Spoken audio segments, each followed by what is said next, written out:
Bismillahirrahmanirrahim. Assalamualaikum warahmatullahi wabarakatuh.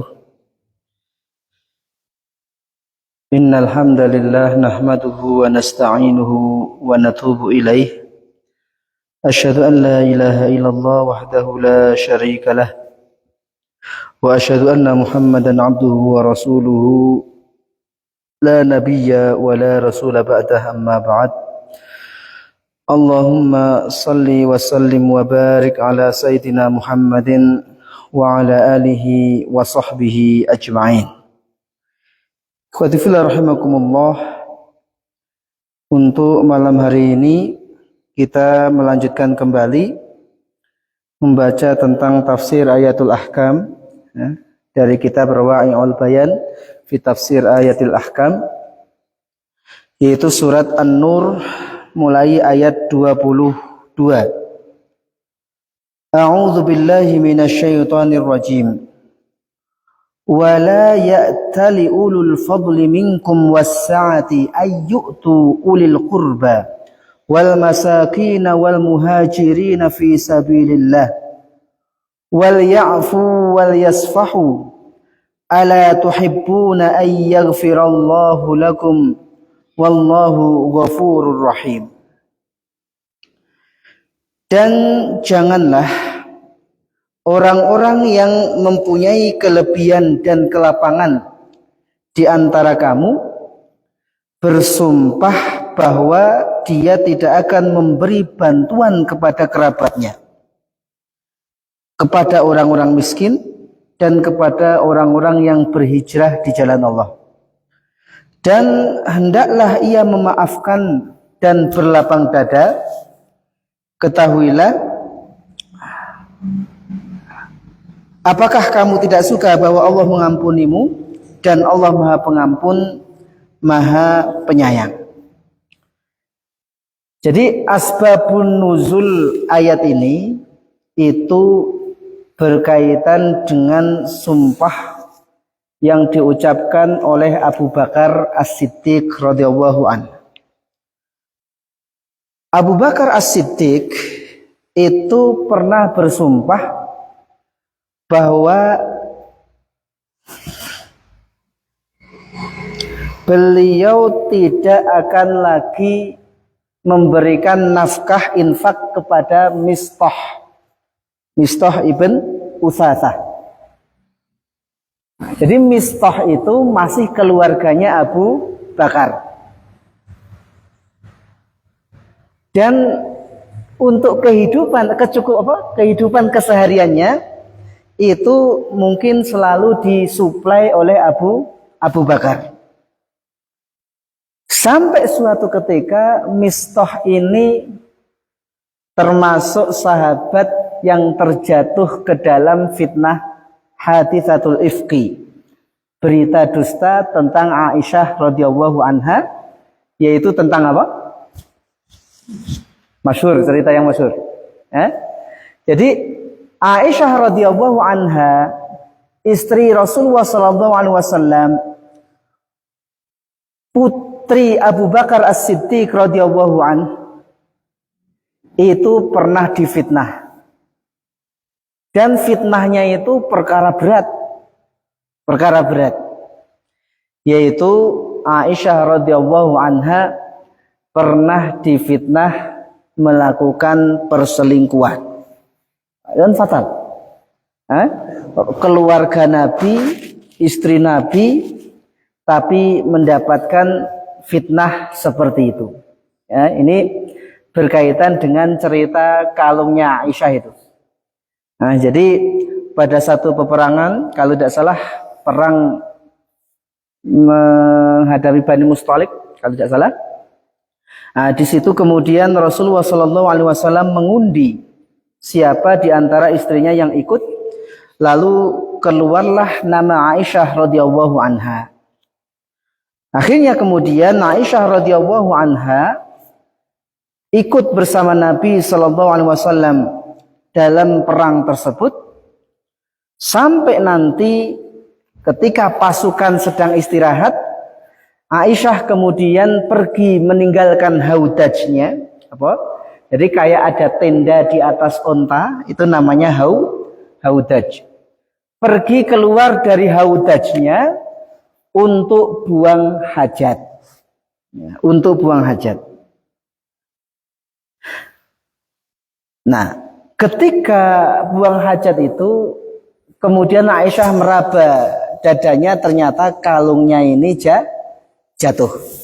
Ini kalung yang sama yang jatuh ketika cerita tentang sebab turunnya syariat tayamum. Ada namanya itu, kalungnya apa namanya, dia masih ingat? Itu ada namanya. Nah, karena kalungnya itu jatuh, maka Aisyah radhiyallahu anha tidak langsung kembali ke tempat pasukan itu istirahat, tapi mencari kalungnya yang hilang. Nah, kebayang kalung jatuh malam hari di tempat yang begitu luas, tentu tidak mudah. Sampai kemudian kalung itu ketemu, Aisyah radhiyallahu anha pergi ke tempat di mana pasukan itu istirahat, tapi ternyata pasukan sudah berangkat ke Madinah. Sudah berangkat. Nah, jadi haudajnya Aisyah sudah diletakkan di ontanya. Orang-orang mengira Aisyah radhiyallahu anha itu sudah ada di dalam. Loh, apa kira-kira enggak tahu bedanya ada orang atau enggak? Aisyah cerita, ketika itu kami badannya masih kurus.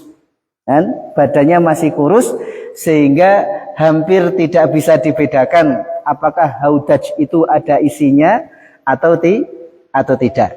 Nah, singkat cerita, berangkatlah pasukan itu pulang ke Madinah. Aisyah radhiyallahu anha yang ketinggalan, maka kemudian hanya duduk diam di tempat tersebut.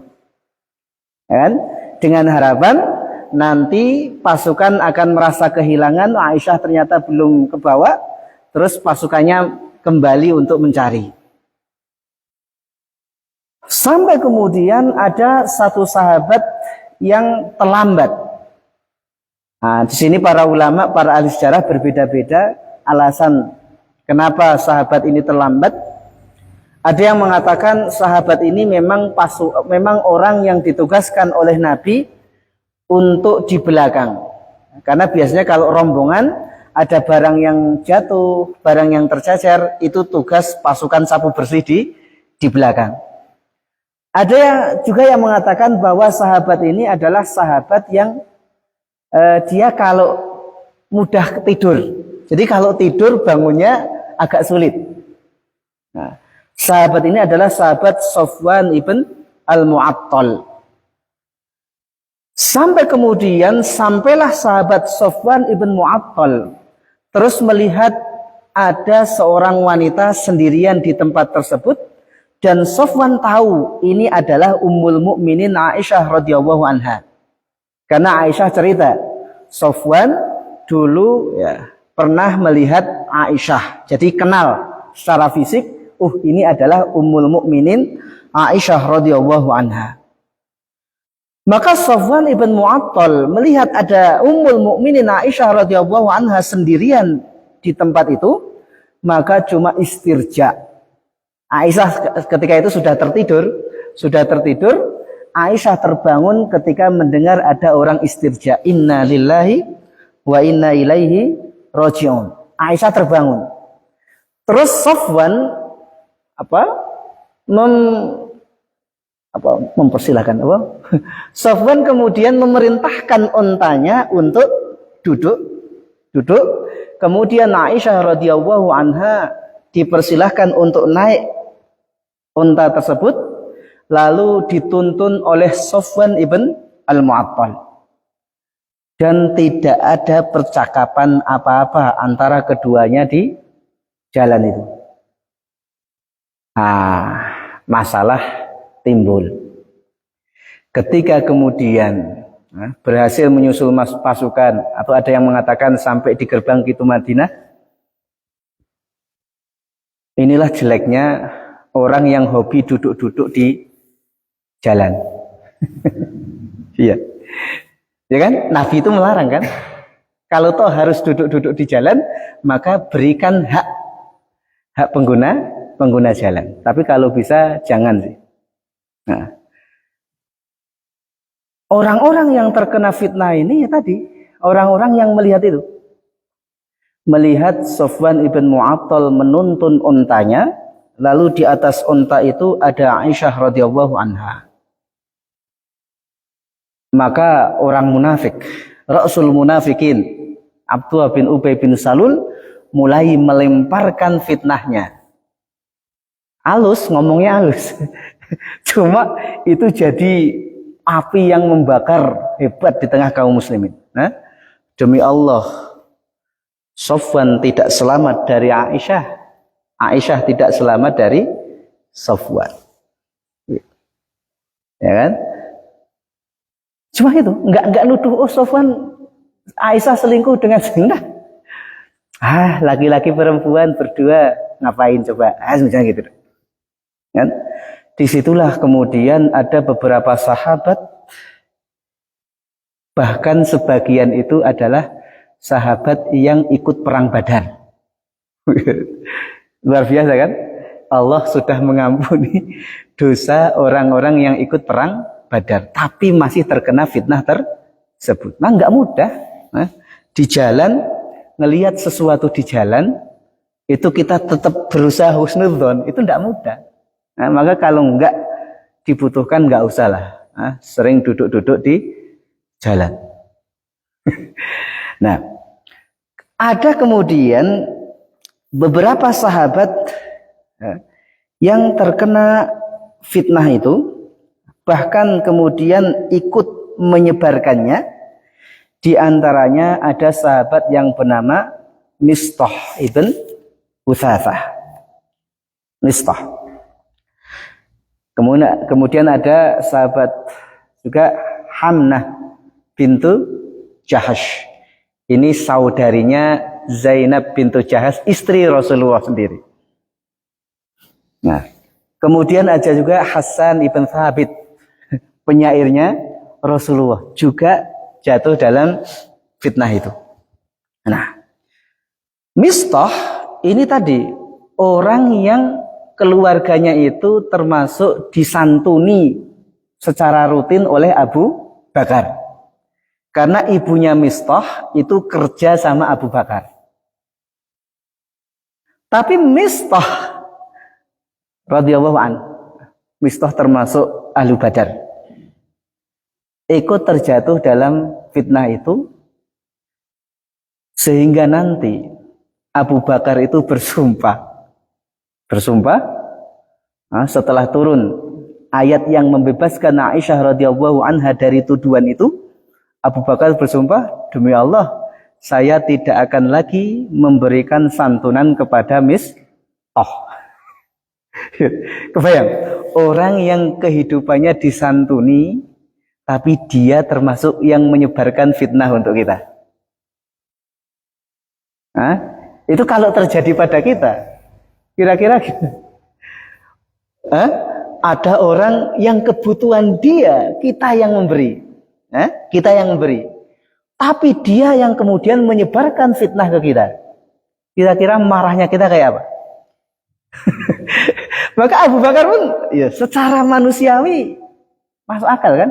Udah, demi Allah saya tidak lagi mau memberikan santunan kepada Mistah, tapi nanti ditegur oleh Allah dengan ayat ini. Ditegur. Orang-orang yang diberi kelapangan, itu maksudnya Abu Bakar. Artinya Abu Bakar. Maka janganlah dia bersumpah bahwa dia tidak akan lagi memberikan santunan kepada kaum kerabat. Tadi kan masih kerabat, orang-orang miskin dan orang-orang yang hijrah. Wal ya'fu wal yasfahu, maafkan. Gitu. Ketika turun ayat ini, kemudian Abu Bakar langsung memaafkan, dan Abu Bakar mengatakan, aku akan menyantuni kembali Mistah, bahkan dilipat gandakan 2 kali lipat selamanya. Selama Abu Bakar masih hidup. Itu yang disebut dengan hilm, santun. Orang memfitnah kita, tapi kita tidak balas memfitnah, bahkan membalas dengan menyantuni, tetap berbuat baik. Wah, itu sudah tingkatan tinggi sekali. Nah, ceritanya begini. Ketika Aisyah radhiyallahu anha sampai ke Madinah, berita itu sudah tersebar. Tapi qadarullah, Aisyah jatuh sakit selama 1 bulan.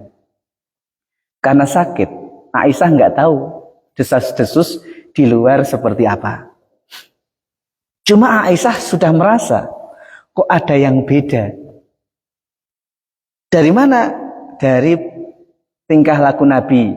Dari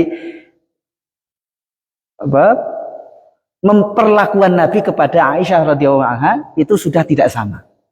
Kenapa Nabi kok cuma masuk tanya kabar toh, gimana kabarmu, habis itu keluar lagi, kok enggak seperti biasanya. Itu Aisyah sudah merasa ini ada apa. Sampai kemudian karena sakitnya sudah lama itu, Aisyah minta izin kepada Nabi untuk pulang ke rumah orang tuanya. Dan diizinkan. Sampai di rumah orang tuanya pun, bapak ibunya juga, loh kok sikapnya berbeda. Ini pasti ada sesuatu, tapi nggak tahu itu apa. Sampai kemudian Aisyah radhiyallahu anha, dia ingin buang hajat. Saat itu orang belum punya WC di dekat rumah. Jadi kalau buang hajat harus ke tempat yang jauh. Nah, Aisyah radhiyallahu anha ditemani oleh ibunya Mistah. Kan tadi ibunya Mistah kerja sama Abu Bakar dan masih saudara dengan Abu Bakar. Ditemani oleh ibunya Mistah, Ummu Mistah. Ketika berjalan ke tempat untuk buang hajat itu keserimpet. Apa keserimpet? Keserimpet pakaian. Orang sini bilangnya apa? Keserimpet, tahu ya? Nah, serimpet pakaiannya. Ketika keserimpet itu, Ummu Mistah kemudian celaka Mistah. Celaka Mistah. Aisyah kaget. Sejelek-jelek ucapan. Kenapa engkau mendoakan kecelakaan untuk anakmu sendiri? Baru Ummu Mistah cerita, loh, kamu belum dengar? Sebulan ini desas-desus yang tersebar apa? Baru ibunya Mistah cerita bahwa sudah tersebar di kota Madinah fitnah bahwa Aisyah telah melakukan sesuatu dengan Safwan ibn Mu'attal, dan diantara yang ikut menyebarkan desas-desus itu adalah anaknya sendiri, yaitu Mistah ibn Utsatsah. Maka kemudian ibunya mengatakan celaka Mistah itu. Maka pulang dari situ Aisyah tahu, wah sakitnya semakin parah, ya kan? Sakitnya semakin parah. Nemui ibunya, nemui ayahnya, tolong, minta dibela. Tapi ayah dan ibunya, apa yang mau saya katakan? Saya mau membela seperti apa? Apa yang mau? Saya nggak bisa ngapa-ngapa, gitu kan? Nggak bisa apa-apa. Sampai kemudian Rasulullah datang. Rasulullah juga mengatakan kepada Aisyah, ya firman makna, Aisyah, kalau kamu memang berdosa maka taubatlah. Begitu kan tambah. Sampai kemudian Aisyah, demi Allah, seandainya aku mengatakan tidak melakukan itu, kalian tidak akan percaya. Kalian tidak akan percaya. Dan kalau aku mengakui, padahal Allah tahu aku tidak melakukan, terus harus berbuat. Rasulullah, Aisyah, kalau benar kamu melakukan itu, udah taubat. Sampai kemudian turun ayat yang membebaskan Aisyah radhiyallahu anha dari tuduhan tersebut. Jadi Rasulullah kemudian setiap kali turun wahyu kan, beliau seringnya berkeringat. Jadi berkeringat, kemudian turun wahyu. Kemudian Rasulullah menyampaikan wahyu itu bahwa Aisyah radhiyallahu anha terbebas dari tuduhan tersebut. Ibunya langsung ngomong sama Aisyah, Aisyah, Berdiri, temui Rasulullah. Berterima kasihlah kepada Rasulullah. Apa kata Aisyah? Enggak. Gitu. Iya. Enggak. Saya tidak mau. Saya hanya akan memuji Allah Subhanahu wa taala. Ya, wajar, wajar secara manusiawi. Aisyah disuruh ibunya, "Wah, anakku, bersyukur, pujilah, temui Rasulullah." Suaminya sendiri. Aisyah, enggak. Saya hanya akan memuji Allah Subhanahu wa taala. Allah yang membebaskan saya dari tuduhan ini. Nah, maka kemudian terbebaslah Aisyah radhiyallahu anha dari tuduhan tersebut. Wah, itu singkat cerita. Hadis itu diceritakan panjang, ya. Kisah itu diceritakan panjang dalam satu hadis, tapi ya kurang lebih seperti itu. Nah, sekarang kita coba membahas tentang hukum-hukum yang berkaitan dengan ayat tersebut. Hukum yang pertama, nah, di sini dikatakan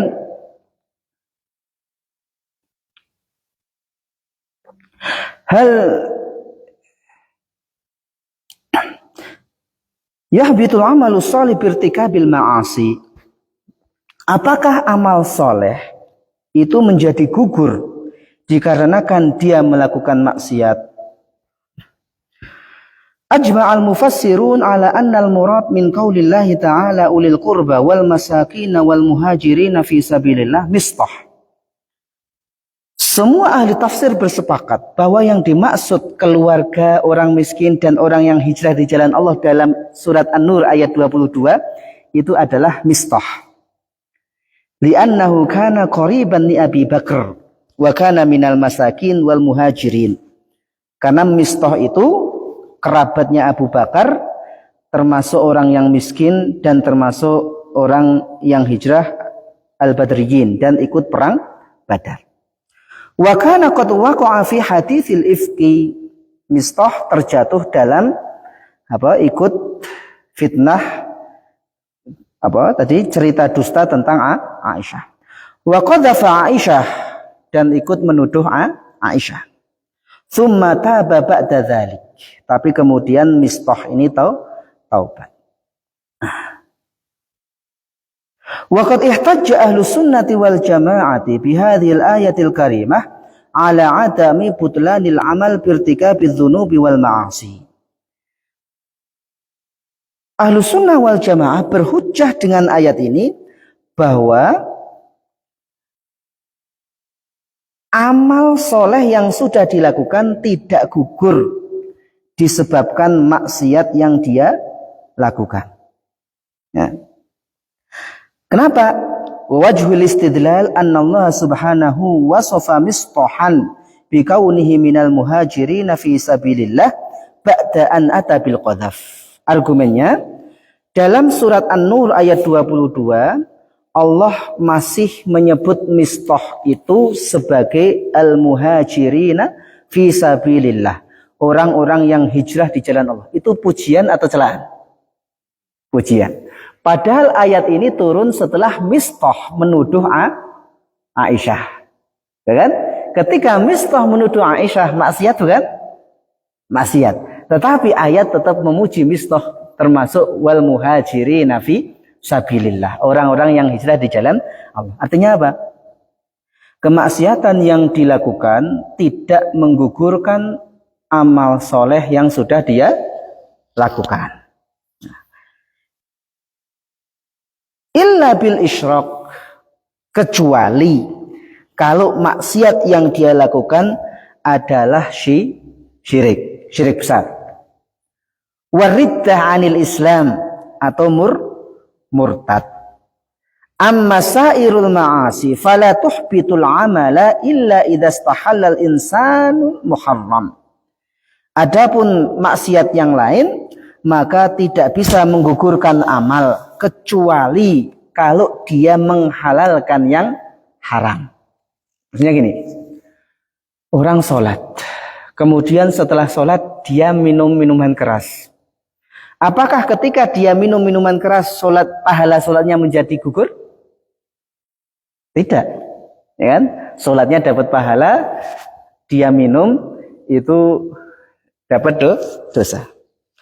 Tapi kalau dia mengatakan minuman keras halal, berarti dia menghalalkan yang haram. Di situ Bapak mengatakan ketika seseorang menghalalkan yang haram, maka bisa jadi semuanya menjadi gugur. Tapi kalau dia minum, kamu kan tahu ini haram, ya haram, saya tahu itu haram. Kok diminum? Ya kepengin gitu. Maka yang seperti ini dia melakukan dosa besar tetapi tidak sampai menghalalkan yang haram sehingga amalnya tidak ikut gugur.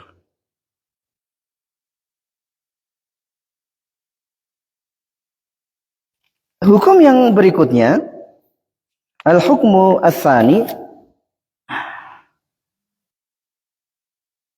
halil afu 'anil musii wajibun 'alal insan. Apakah memaafkan orang yang berbuat jelek ke kita itu wajib? Memaafkan wajib tidak? Ittafaqal fuqaha 'ala anna al-'afwa was-safha 'anil musii hasanun wa mandubun ilaihi. Semua fuqaha sepakat bahwa memaafkan orang yang berbuat jelek kepada kita adalah termasuk perbuatan baik dan dianjurkan. Wal amru liqaulihi ta'ala wal ya'fu wal yasfahu. Karena perintah Allah tadi kepada Abu Bakar, udah Abu Bakar maafkan. Nah. Wal amru huna lin nadbi wa laisa lil wujub. Perintah di sini menunjukkan sunnah bukan wajib. Li'annal insana yajuzu lahu an yaqtassa mimman asaa ilaihi. Karena di sisi lain Allah juga membolehkan manusia untuk minta kisos kepada orang yang berbuat jahat ke dia. Nah, sehingga perintah untuk memaafkan di sini adalah mandub, bukan wajib. Nah, cuma kalau kita ingin mencontoh Abu Bakar, maka Abu Bakar memilih untuk memaafkan. Maka nanti di hari kiamat ada istana yang sangat indah. Nah, jadi ada dua orang yang berselisih di hadapan Allah. Yang satu zalim, yang satu dizalimi. Kemudian mereka berdua melihat ada istana yang sangat indah. Kemudian orang ini bertanya kepada Allah, ini untuk siapa? Dijawab, ini untuk siapapun yang bisa membayar harganya. Siapa yang bisa membayar harganya? Tidak ada yang sanggup. Kata Allah, kamu bisa. Caranya, kamu maafkan orang yang mendolimi kamu. Nah, ini kan dua orang sedang nuntut, ya Allah saya dulu dizalimi. Kamu kalau mau dapat istana itu, kamu maafkan orang yang dulu mendolimi kamu. Ya udah ya Allah saya maafkan. Nah sekarang tuntun juga orang yang dulu mendolimi kamu, kemudian untuk sama-sama masuk ke surga. Nah, itu. Kalau pas kebetulan orangnya tidak pendendam. Tapi yang masalah kalau orangnya pendendam. Ya, kita pernah zalim, terus orang yang kita zalimi ternyata sulit memaafkan. Ya berarti nanti dikisos. Ya, dikisos. Ya. Jadi sunnah. Hal tajibul kafarah ala man hanafa fi yaminih. Apakah wajib membayar kafarat bagi orang yang melanggar sumpahnya? Tadi Abu Bakar bersumpah, saya bersumpah tidak akan lagi memberikan bantuan kepada Mistah, karena Mistah sudah ikut menyebarkan fitnah tersebut. Tapi kemudian Abu Bakar membatalkan sumpahnya, itu namanya hinf. Apakah ketika orang melanggar sumpahnya dia harus bayar kafarat? Jumhurul fuqaha illa anna man halafa ala yaminin far'a ghairaha khairan minha annahu yanbaghi lahu an ya'tiya alladhi huwa khair thumma yukaffiru an yaminih. Jumhurul fuqaha berpendapat ketika seseorang telah bersumpah lalu dia melihat ada kebaikan yang lain, kemudian dia memilih untuk melanggar sumpahnya karena ada kebaikan, maka dia harus membayar kafarat sumpah. Yang tadi, saya bersumpah demi Allah tidak akan lagi memberikan bantuan kepada dia. Tapi di sisi lain, kayaknya ya kasihan, lebih baik dibantu, kan? Lebih baik dibantu.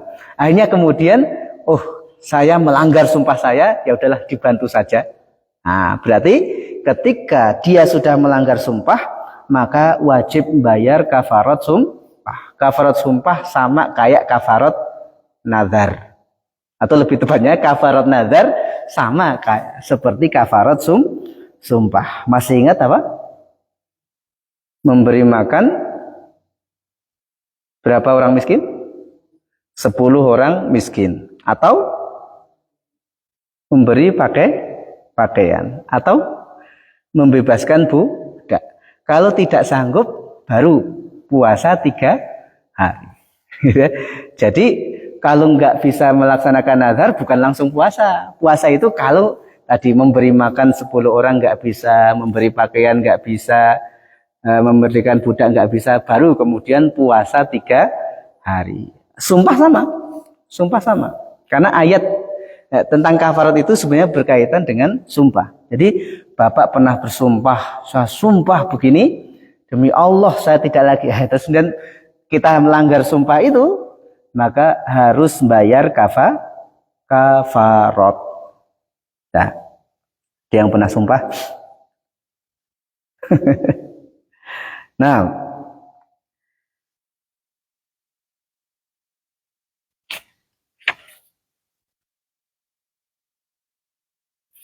yang berikutnya,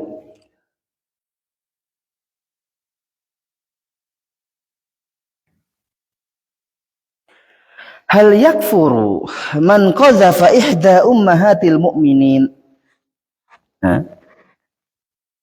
Apakah orang yang menuduh berzina salah satu ummahatul mu'minin dia dihukumi kafir?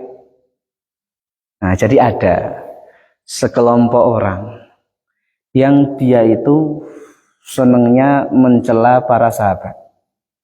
Yang dia itu senangnya mencela istri Rasulullah SAW. Nah, sehingga ada yang mengatakan kemudian Al-Baqarah, kalau di kita apa? Sapi betina. Tapi mereka memahami Al-Baqarah itu adalah Aisyah. Nah, ada orang-orang yang pemahamannya seperti itu. Maka hati-hati Bapak Ibu, memakai sorban, memakai jubah bukan ukuran. Nah, orang-orang itu, ini orang-orang Syiah. Orang-orang Syiah biasa mereka dalam doanya itu mencela para sahabat. Umar dicela habis-habisan.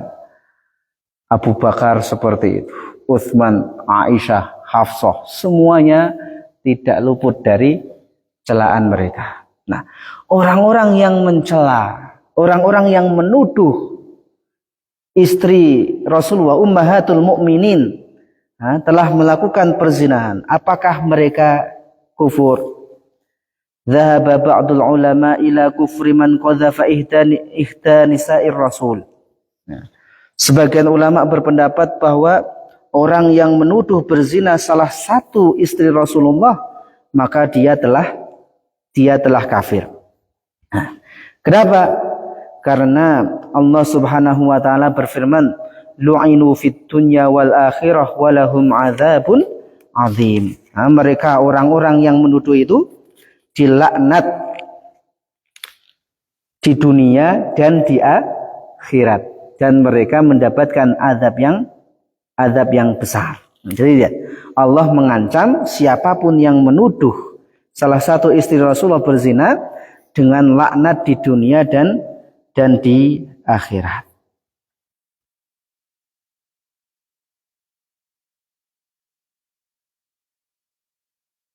Kemudian sebagian ulama berpendapat tidak secara mutlak.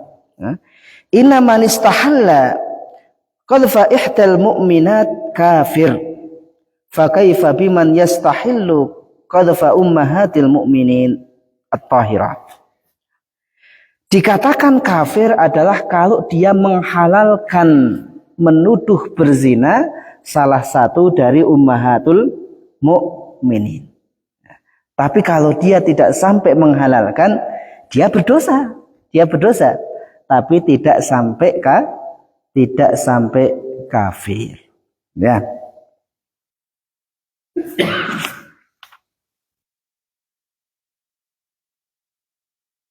Nah.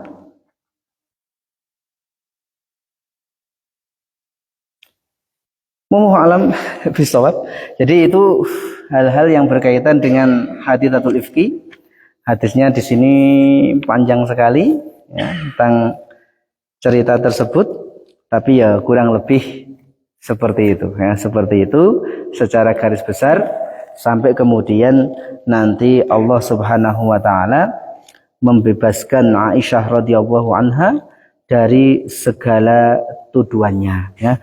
Maka hati-hati jangan jangan mengatakan sesuatu yang kita tidak tahu kebenarannya. Nah, apa yang tampak di luar kadang tidak seperti yang kita bayangkan. Jangan terlalu cepat mengambil kesimpulan. Oh ini begini, jangan. Tahan. Wallahu a'lam bishawab. Mungkin ada diskusi beberapa menit. Dan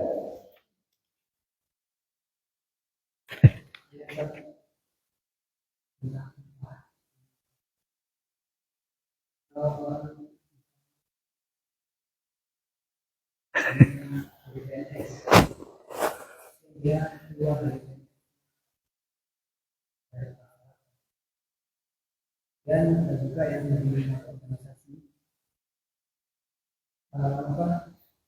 dipakai organisasi upahnya juga dengan menentukan Allah tidak akan bersumpah dengan organisasinya. Kemudian dia keluar dari organisasi itu apakah bayat ya itu ada kemudian ini kemudian ya sekarang sumpah PNS. Saya nggak tahu PNS itu sumpahnya gimana. Ada yang pengalaman? Bentuk sumpahnya gimana itu PNS? Sumpah jabatannya itu. Nah, yang penting kalau dia melanggar dari yang dia sumpahkan ya berarti bayar kafarat. Nah, cuma isi sumpah PNS itu apa? Apa ada demi Allah saya tidak akan keluar dari PNS itu apa ada?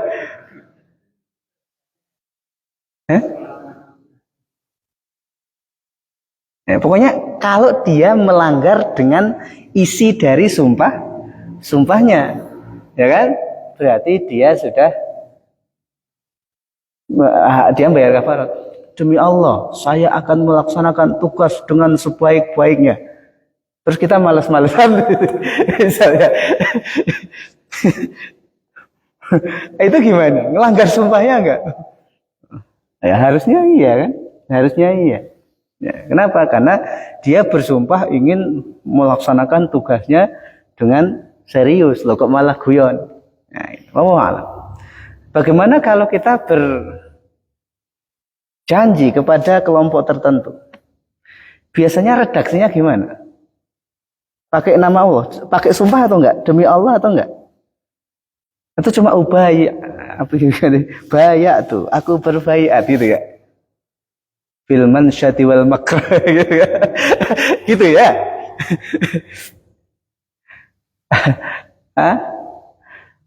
Kalau dia memakai sumpah demi Allah kan, saya akan akan terus berada dalam kelompok ini, dalam suka maupun duka, dalam sedih maupun senang, gitu. Terus dia keluar, ya udah berarti dia melanggar sumpah, ya bayar kafarat, ya kafarat. Tapi kalau tinggal redaksinya gimana? Redaksinya gimana? Atau saya berjanji, gitu ya? Gimana? Redaksinya gimana? Saya dulu nggak mau ngomong, sehingga aman itu. Saya nggak mau ngomong, kan?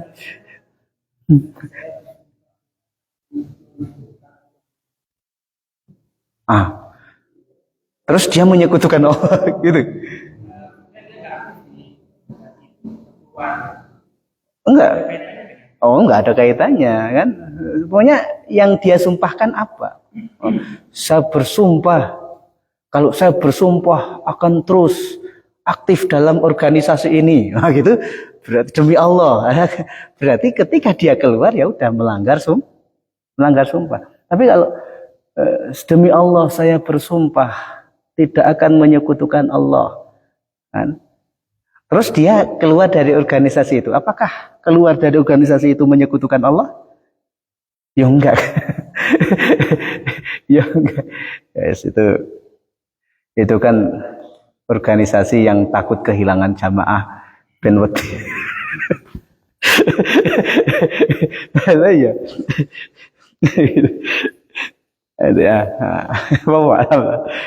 Ya. Jadi intinya kalau dia melanggar isi dari sumpah yang dia ucapkan, maka disitulah dia bayar kafarah.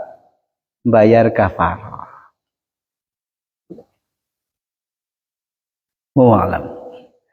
Ada lagi? Kan kalau ada orang yang bernazar tidak membayar nazarnya kan tidak akan Allah. Terus bagaimana dengan nazarnya misalkan dalam hal ibadah dan dilaksanakan apa itu pahala? Saya kalau dapat beras itu saya puasa 10 hari.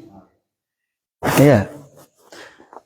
Yufuna bin nadri, dan Allah memuji orang-orang yang memenuhi nazar. Ya, tentu kalau Allah memuji, maka ya ada pahalanya di situ. Ada pahalanya di situ. Nah, jadi ketika dia mampu untuk melaksanakan nazarnya, ya udah, dia terbebas dari kafarat dan termasuk orang yang dipuji oleh Allah karena memenuhi nazar. Cuma ingat ya, nazar tidak bisa merubah takdir.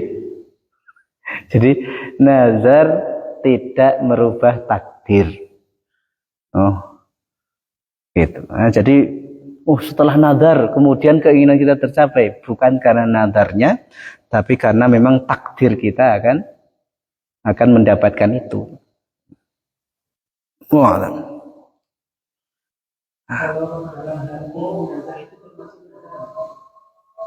Nah, sebelum diucapkan ya, nah itu baru apa? Kan ya. Baru hadithun nafas, itu kan cuma bisikan dalam diri. Nah, itu belum dianggap. Nah, tapi kalau saya nazar itu macam-macam. Ada nazar taat, ada nazar maksiat, ada nazar mubah. Nazar taat tadi, saya akan kalau begini, kalau saya sembuh, saya akan puasa 10 hari. Puasa termasuk bentuk ketaatan. Itu harus dilaksanakan. Kalau tidak, kena kafarat.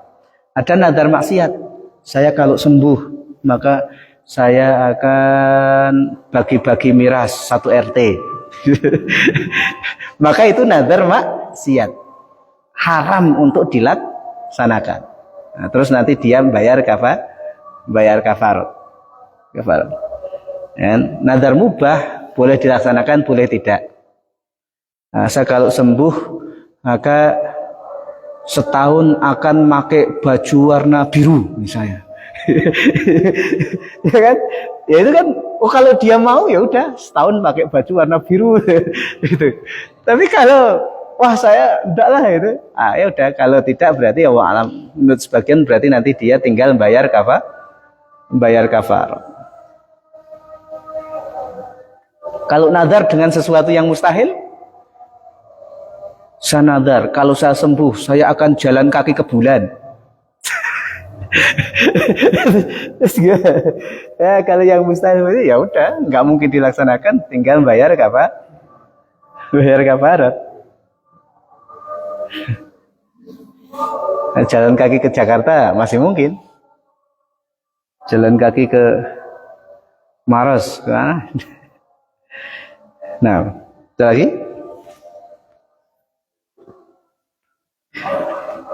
Hati-hati dengan sumpah ya.